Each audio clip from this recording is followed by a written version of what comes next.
So first of all, we've got two identical sprues here. This is our running gear. This is sprue A, two copies of it. You can see there's the F2 or G drive sprocket compared to the later H one. And unfortunately, here are the offending final drives. So either I have to convert those or again, find something aftermarket that I can use. Or if I can just find a really good deal on even a cheap F2 or G kit, maybe buy that just for those pieces. Although that would be a bit of a waste, but then I guess my spares bin would get a really good boost.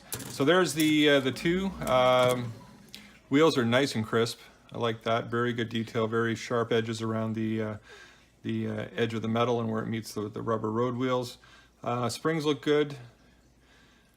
Yeah, generally not too bad. Well tooled, nice detail on the bolts there.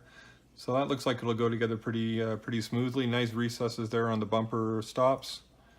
Yeah, that's well done. Okay, good stuff. I guess that's what we'd expect from Tamiya though, right? Just generally good engineering, crisp molding. Here's the lower hull. You know, pretty straightforward. You can see these brackets for the return rollers are already attached. So yeah, fairly straightforward there. No ejector pin marks. Oh, there's one right there. I'm gonna have to shave that off.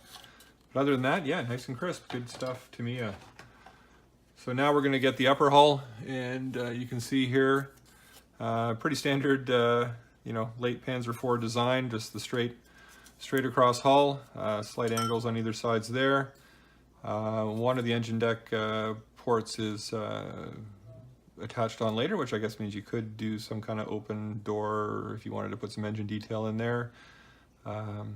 Hatches, it's all looking good. Front of the turret, two-part turret, not a big fan of that. Gonna have to obviously put those together and do some filling, but at least it's a relatively straight edge. It's not like a curve like the back of a Tiger turret. So it should be pretty straightforward. There's some detail for the breech of the gun. There's a two-part muzzle brake, two-part barrel. Again, not a fan. The stowage bin, hatches, cupola. So yeah, that's looking pretty good. Very crisply molded though. I mean, no flash whatsoever. Lots of nice sort of bolt and rivet detail there. You got the little weld seams going on down in the recesses here around the side armor. So that'll be really nice to put together, I think.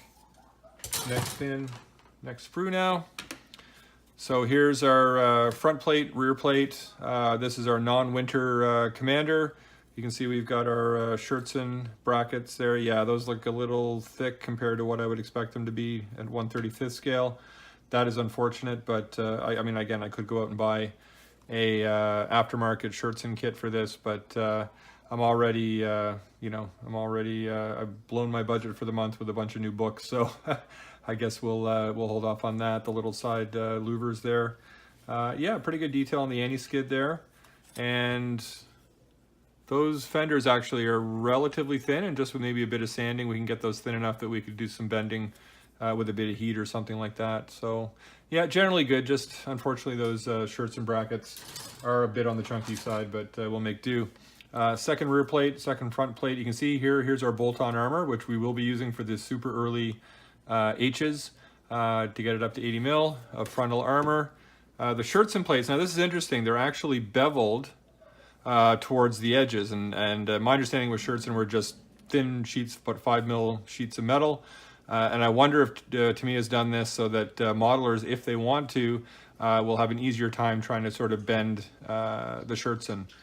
That's really interesting. So it's thicker in the middle and you probably can't make it out, but as it gets to the edge starting about here, it actually bevels down to a much thinner edge. So oh, it's interesting.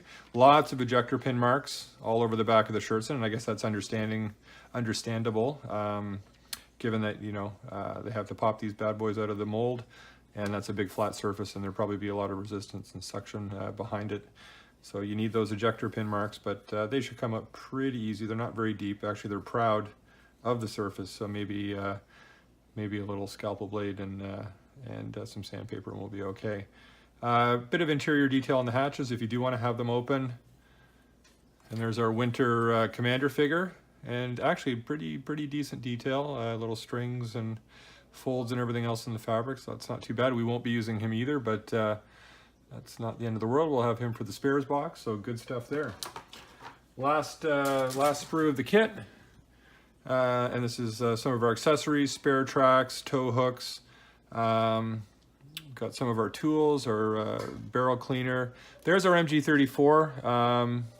It's not super duper duper detailed. It's okay, and I think we may, I don't know if we want to go aftermarket on that. We might leave it. I'll have to wait and see. Actually, the model in the kit, or in the photo, sorry, the real tank we're modeling, I don't know if they actually had that mounted. I don't think they did. So we may be off the hook there.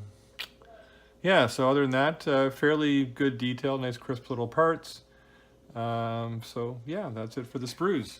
Tracks, Tamiya rubber band. But as we talked about, at least we don't have to melt them. We can just glue them. And I have to check my references because these have solid guide horns. And I could have sworn that we want hollow guide horns. And if that's the case, that is going to be a problem. And I'm going to have to go aftermarket. So we'll take a look at the references again. And before we start the build, we will, if necessary, replace those. So like I said, I may not replace the Schertzen, but if I need hollow guide horns and these are solids, you can be darn right I'm going to be replacing those. But Panzer IV tracks, pretty standard, very common type of track. So between all the Stug fans and the Stug 4 fans and the Panzer IV fans and the Brumbar fans and everything else, I'm sure there's lots of demand out there and lots of supply for aftermarket parts. So that's the review, guys. That's the Tamiya Panzer IV Early. It looks like it's going to be a fun build, and once I get that Edward detailing set and I can figure out how the heck to either adapt or purchase a replacement final drive, we will be good to go and off to the races. So we'll talk to you next time. Thanks for watching, guys.